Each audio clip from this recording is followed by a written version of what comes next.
ओम शांति।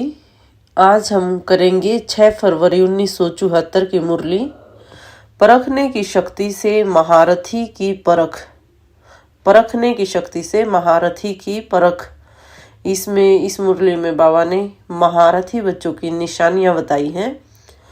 इसमें शिव बाबा माया व प्रकृति के सब विघ्नों से पार कराने वाले विघ्न विनाशक, अष्ट शक्तियों का वरदान देने वाले शक्तिदाता, अपना सब कुछ बच्चों को समर्पित करने वाले सर्वस्व त्यागी और निष्काम सेवाधारी शिव बाबा बोले।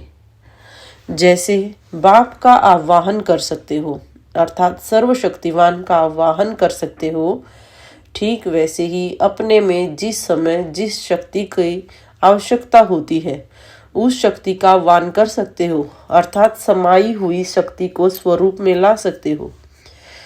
क्योंकि अब समय है सर्व शक्तियों को व्यक्त करने का, प्रसिद्ध करने का। तो जब प्रसिद्ध होगी तब ही शक्ति सेना के विजय का नारा बुलंद होगा। इसमें सफलता का मुख्य आधार है परखने की शक्ति। बाबा ने परखने की शक्ति को सर्वोच्च शक्ति बताया है 8 शक्तियों में। तो जब परखने की शक्ति होगी तो अन्य शक्तियों से भी कार्य ले सकती हो। परखने की शक्ति कम होने और शक्तियों के युक्ति युक्त काम में न लाने से सदा सफलता मूर्त नहीं बन सकते हो। हम यदि परखने की शक्ति नहीं होगी तो हम और शक्तियां भी यथार्थ रूप से यूज नहीं कर पाएंगे। तो अष्ट शक्तियां अब प्रत्यक्ष रूप में दिखाई देनी चाहिए। महावीर की निशानी यही है कि अष्ट शक्तियां हर समय प्रत्यक्ष रूप में नजर आए। ऐसी आत्माएं ही अष्ट रत्नों में आ सकते हैं। आगे बाबा समझाते, पुरुषार्थ में अंतर क्या है जिससे कि परख सको कि महारथी की स्टेज पर है या घुड़सवार की स्टेज पर। बाबा हमेशा बच्चों में नंबरवार पुरुषार्थ अनुसार कहते हैं, तो महारथी, घुड़सवार, प्यादे कहते हैं। तो यदि हम खुद को परखना चाहते हैं कि हम कौन सी स्टेज पर हैं, उसका भी बाबा युक्ति बता रहे हैं, चेकिंग, कि विशेष अंतर यह होगा कि जो महारथी होगा वह कोई भी समस्या या आने वाली परीक्षा को आने से पहले ही कैच करेगा। विघ्नों को पहले से ही कैच करने के कारण वह तूफान व समस्या को सामने नहीं आने देगा। जैसे आजकल साइंस का रिफाइन रूप कौन सा है, साइंस वाले मौसम खराब है या कुछ भी पहले ही भविष्यवाणी कर देते हैं, दूर से ही मालूम पड़ जाता है और मालूम पड़ने पर पहले से हम सेफ्टी के साधन अपना लेते हैं। ठीक इसी प्रकार से जैसे आजकल साइंस रिफाइन हो गई है, इसी प्रकार महारथियों का पुरुषार्थ भी रिफाइन होना है कि विघ्न आया और 1 सेकंड में चला गया, यह भी महारथियों की स्टेज नहीं है। महारथी तो विघ्न को आने ही नहीं देंगे अर्थात 1 सेकंड भी उसमें वेस्ट नहीं करेंगे। जब निरंतर योगी कहते हो तो निरंतर का अर्थ क्या है? निरंतर अर्थात 1 सेकंड का भी अंतर न पड़े। अगर माया आई और उसको हटाने में ही व्यस्त हो गई तो जो लगातार लगन की मगन रहने की स्टेज है उसमें अंतर पड़ेगा ना। तो महारथी अर्थात ऐसा महान पुरुषार्थ करने वाले, दूर से ही भगाने का पुरुषार्थ ही महारथीपन की निशानी है। विघ्नों को दूर से ही भगाने का पुरुषार्थ की निशानी महारथीपन है। दिन प्रतिदिन आप लोग भी अनुभव करेंगे कि कोई भी विघ्न आने वाला है तो बुद्धि में संकल्प आएगा कि कुछ होने वाला है। फिर जितना जितना योग युक्त और युक्ति युक्त होगा उसे उतना ही आने वाला विघ्न स्पष्ट रूप में नजर आएगा। ऐसा दर्पण तैयार हो जाएगा। ये योग की शक्ति की परख बाबा ने बताई कि जितना हम योग युक्त और युक्ति युक्त होंगे उससे ऐसा बुद्धि का दर्पण तैयार हो जाएगा कि दूर से ही विघ्नों का पता पड़ जाए। तो समर्पण और सर्वस्व त्यागी किसको कहा जाता है? समर्पण और सर्वस्व त्यागी किसको कहा जाता है? जो विकारों के सर्व वंश का भी त्याग करने वाले हैं, मोटे रूप में तो विकारों का त्याग हो जाता है, लेकिन विकारों का वंश अति सूक्ष्म है। उसका वंश सहित त्याग करने वाले ही महारथी हैं। तो महारथी अर्थात सर्वस्व त्यागी। जब यहाँ वंश सहित सब विकारों का त्याग करते हो तब तो 21 वंश निर्विघ्न निर्विकारी पीढ़ी चलती है।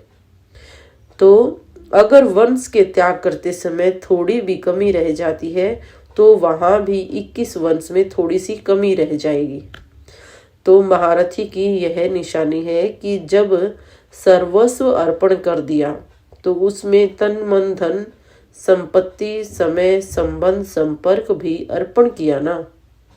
अगर समय भी हमने अपने प्रति लगाया और बाप की याद और बाप के कर्तव्य को भूल गए तो जितना समय हमने अपने प्रति लगाया उतना समय कट हो गया। जैसे भक्ति मार्ग में भी दान की हुई वस्तु अपने प्रति नहीं लगाते हैं, ठीक इसी प्रकार यहाँ भी यही हिसाब किताब है। स्वयं की कमजोरी प्रति स्वयं के पुरुषार्थ प्रति वस्तु लगाना अमानत में खयानत है। अर्थात महारथी की निशानी बाबा ने ये बताई कि जो भी गुण और शक्तियां हमें बाबा ने दिए हैं उसको हम विश्व कल्याण के कर्तव्य में लगाएं, स्वयं की कमजोरियों के प्रति स्वयं के पुरुषार्थ के प्रति नहीं। ऐसा महीन पुरुषार्थ ही महारथी की निशानी है। देखो बाबा ने यहाँ पे 3 निशानी बता दी। सर्वस्व त्यागी होगा, परखने की शक्ति अति तीव्र होगी, और तीसरा बात बताया बाबा ने कि अपने समय तन मन धन संपत्ति समय संबंध संपर्क सब कुछ अर्पण करने वाला। ऐसा महीन पुरुषार्थ करने वाला ही महारथी है। तो महारथियों को तो अब अपना सब कुछ विश्व के कल्याण में लगाना है, तब तो महादानी और वरदानी कहा जाएगा। महारथी की स्टेज का प्रभाव ऐसा रहेगा जैसे कि लाइट हाउस का प्रभाव दूर से ही नजर आता है तो वह चारों ओर फैलता है, लेकिन कार्य व्यवहार में जो भी अनुभवी होते हैं तो उसका भी प्रभाव उसकी सूरत और सीरत से पड़ता है। तो अब महारथियों और महावीरों का ऐसा प्रभाव पड़ना चाहिए। सूरत से ही अकल का अनुभव होगा। अब इन निशानियों से ही समझो कि हमारा नंबर कहाँ पर होगा। ये 2 पेज की छोटी सी मुरली थी और इसमें बाबा ने बहुत ही गहरी चेकिंग बताई है महारथियों और महावीरों की।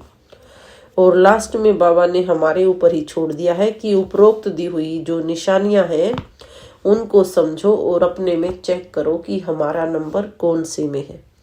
क्या हम घुड़सवार हैं, महारथी हैं, महावीर हैं या प्यादे हैं। तो सभी चेक करेंगे आज। ये थी बाबा की प्यारी प्यारी मुरली, बहुत ही पावरफुल मुरली, परखने की शक्ति से महारथी की परख। इसमें हमें विशेष जो पुरुषार्थ करना पड़ेगा वो करना पड़ेगा निरंतर योग युक्त, निरंतर बाबा से बुद्धि की लाइन क्लियर।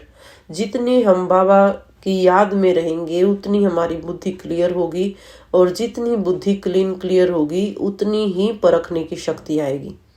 और परखने की शक्ति पहले हम स्वयं प्रति यूज करेंगे कि हम स्वयं की कमी कमजोरियों को परखें, अपने विकारों को परखें, अपनी सूक्ष्म जो भी जहाँ भी मार्जिन है उसको देख के जहाँ समय जा रहा है, संबंध संपर्क संपत्ति तन मन धन सर्व प्रति हम कितने अर्पण हैं, समर्पण हैं, त्यागी हैं, वो सब चेक करके हम तय कर सकेंगे कि हम महारथी बने हैं या नहीं।